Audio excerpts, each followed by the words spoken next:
Olá, tudo bem? Eu sou Arquimedes de Castro e hoje estou aqui para conversar com vocês sobre o Afeganistão, que está nas manchetes dos principais jornais do mundo, porque as tropas norte-americanas se retiraram do país e muita gente ficou preocupada com isso.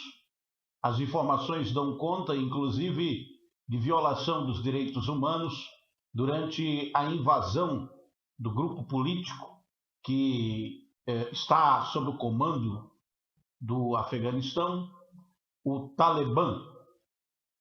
O presidente do país fugiu e os militares que foram treinados e armados pelos Estados Unidos entregaram as armas, não resistiram à invasão da capital, Cabul, que já está completamente tomada, o governo caiu.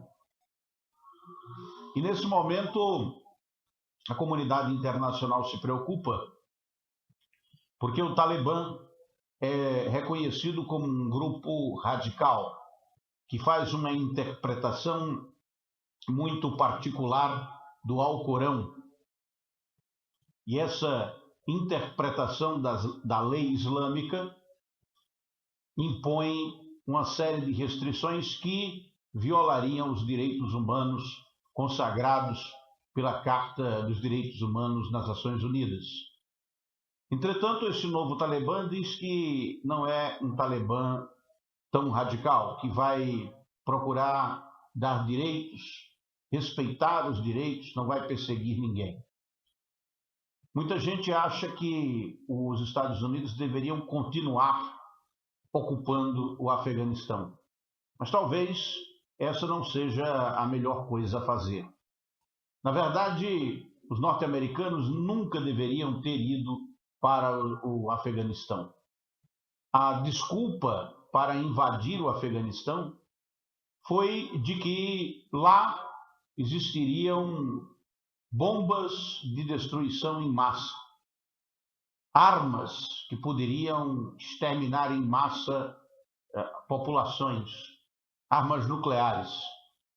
Entretanto, não encontraram nenhuma arma lá. Foi uma fraude. O relatório da CIA, a companhia de inteligência, a agência de inteligência norte-americana, a CIA disse que tinha, mas chegaram lá, não encontraram foi nada. Era uma farsa, uma fraude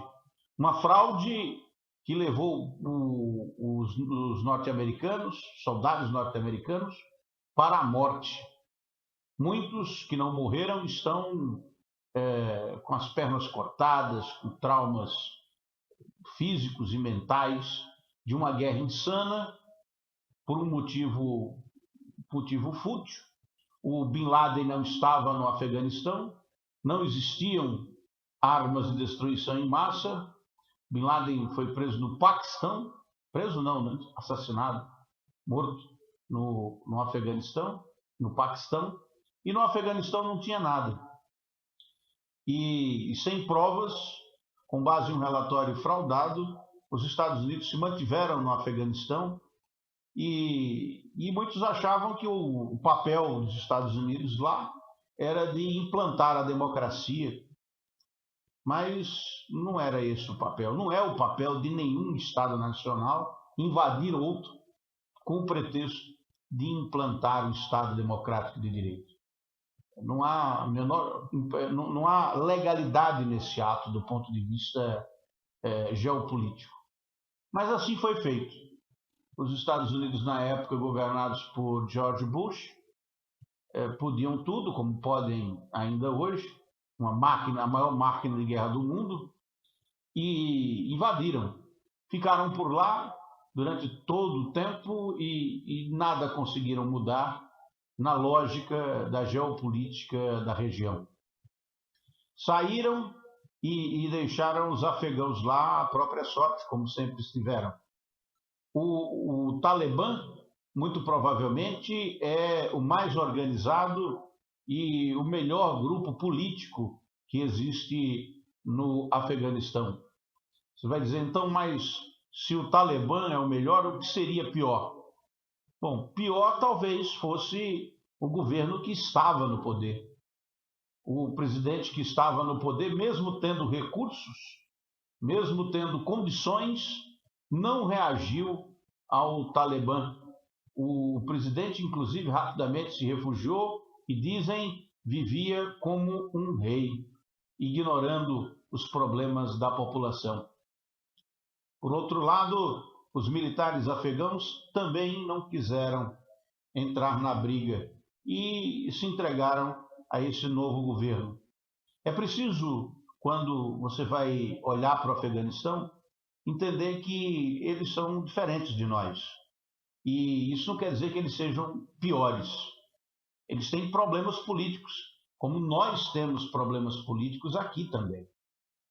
E os problemas políticos deles envolvem questões como as nossas. Envolvem religião e um Estado Islâmico, Emirado Islâmico do Afeganistão, me parece que vai ser assim que se chamará o país a partir de agora.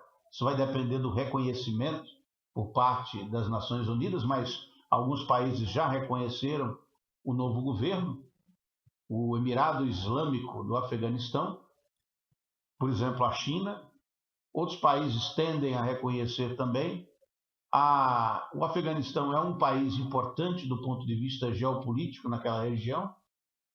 É um país muito difícil de ser controlado e a invasão dos Estados Unidos não melhorou em nada a situação do afegão médio. É por isso que o governo caiu. Esse novo governo vai ser contestado, né? Muito provavelmente terá dificuldades de se legitimar, principalmente porque a lei islâmica, essa história de governar o Estado a partir de uma legislação religiosa, nunca deu certo. E não dá certo. Aqui no Brasil, nos países ocidentais, democráticos, a maioria são cristãos. Né? Entretanto, não há um cuidado muito grande para que os negócios do Estado, inclusive a lei brasileira, né, determina uma separação. A Constituição determina uma separação entre os negócios do Estado e os negócios espirituais, vamos chamar assim.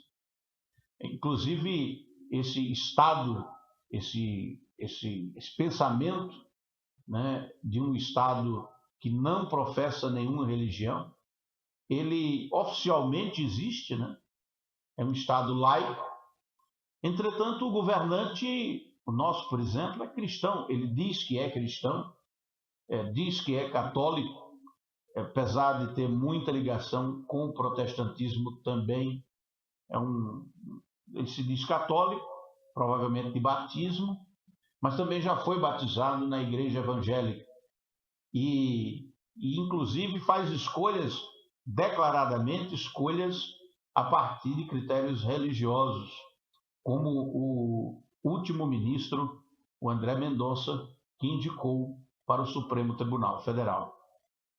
Então, mesmo no Estado laico, há interferência religiosa. No caso de um Estado, de um Emirado, como quer o governo atual do Afeganistão, um Emirado Islâmico, ou seja, é um Estado nacional que será governado a partir de uma interpretação do Alcorão, não necessariamente do Alcorão, porque o Talibã é um grupo que faz uma interpretação muito particular do Alcorão e tem muitos seguidores por causa dessa interpretação. Não é uma interpretação, digamos, ortodoxa. Eu diria que até heterodoxa, mas é considerada radical por muitos que são islâmicos. E inclusive, não há assim um pensamento unificado em relação ao Islã, como no cristianismo não há, né? Aqui no Brasil nós temos até igrejas que são protestantes, igrejas evangélicas, mas cada uma com uma denominação diferente que faz questão de se diferenciar. Então, repare, sem nenhum preconceito religioso, é preciso entender que cada país tem seus problemas. E os problemas são graves no Afeganistão. Mas os maiores problemas no Afeganistão são problemas assim de pobreza mesmo, de miséria do povo. E é por isso que um governo como esse, revolucionário, um governo formado por revolucionários do Islã, que se denominam estudantes do islamismo, e estão, segundo eles, interessados em fortalecer o próprio país. Repare que o discurso deles é tão coerente quanto o discurso de qualquer político cristão. E algumas pessoas se escandalizam devido às proibições que o Talibã impõe, por exemplo, às mulheres. Mas essas proibições também são impostas em outros países islâmicos, países árabes, podemos dizer assim. E isso não é motivo de escândalo. Países como a Arábia Saudita desrespeitam os direitos humanos e isso não é motivo de tanto escândalo internacional. Porque, de uma certa forma, a mídia, a imprensa internacional, ela direciona, através da própria linguagem, uma forma de compreensão de legitimidade de cada país a partir do discurso dos seus governantes. Se você for passar assim uma peneira para pegar só os países democráticos, republicanos ali no Oriente Médio, você vai ter pouca coisa na peneira. E o Afeganistão não é exceção. A regra por ali é outra. E o Talibã, na verdade, aparentemente, nesse momento, está se mostrando com interesse em governar. Porque isso ocorre com muitos grupos políticos revolucionários. Eles querem tomar o poder, mas quando chega a hora de governar, sentem dificuldade porque são revolucionários e não possuem uma estrutura capaz de atender às necessidades de um Estado nacional e de um governo. E essa dificuldade sempre impôs ao Talibã uma certa marginalidade. Me parece que eles estão querendo trilhar outro caminho e agora que já estão no poder, talvez busquem se organizar como Estado Nacional até para poder promover a melhora na qualidade de vida da população. Se eles têm regras rígidas em relação ao comportamento das mulheres, dos homens, de todas as pessoas, se eles têm proibições, essas proibições elas podem ser discutidas do ponto de vista da diplomacia internacional.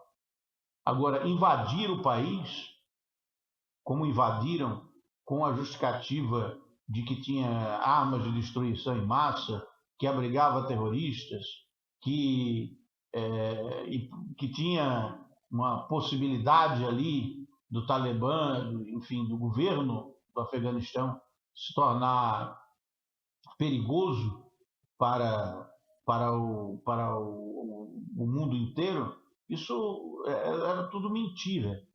O Bin Laden estava escondido no Paquistão, né, onde foi morto por tropas norte-americanas. O Afeganistão pode ter abrigado ele, mas ele não estava lá quando foi morto. E as armas de destruição em massa nunca foram encontradas, porque nunca existiram. Então, os Estados Unidos entrou errado e saiu errado também, porque ao sair, talvez tenha saído de um jeito que foi muito rápido, e isso causou, inclusive, alguns problemas que estão ali, né, tentando se contornar, não sei se já estão sendo contornados, em busca de uma relativa normalidade numa região sempre confragada por conflitos, por guerras, desde que o mundo é mundo.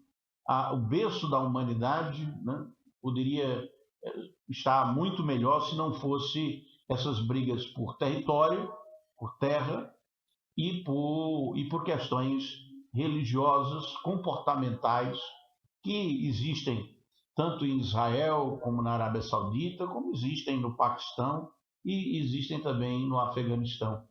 As mulheres têm restrições em Israel, como têm restrições no Afeganistão. Agora, existem violações de direitos humanos que precisam ser condenadas por toda a comunidade internacional, somente envolvendo crianças, né? E a violência absurda, desmedida, sem direitos, sem julgamentos em relação às mulheres que precisam ser respeitadas em seus direitos em qualquer país do mundo, mas naquele lado do mundo ainda há muito desrespeito, não só no Afeganistão, mas em vários outros países. Lutar contra isso é uma batalha ideológica internacional que vai exigir muita diplomacia ainda para vencermos essas barreiras que atrapalham, né, a vida das pessoas, atrapalham o desenvolvimento sustentável, atrapalham a própria existência do afegão médio. É isso que eu tinha para hoje. Até a próxima. Eu sou Arquimedes de Castro. Esse é meu laboratório de comunicações, onde você encontra muitas informações, muito conteúdo e muitos comentários a respeito das principais notícias do dia. Deixe seu comentário, suas críticas e mande esse vídeo, compartilhe com seus amigos que você acha que precisa desse tipo de informação. Até a próxima.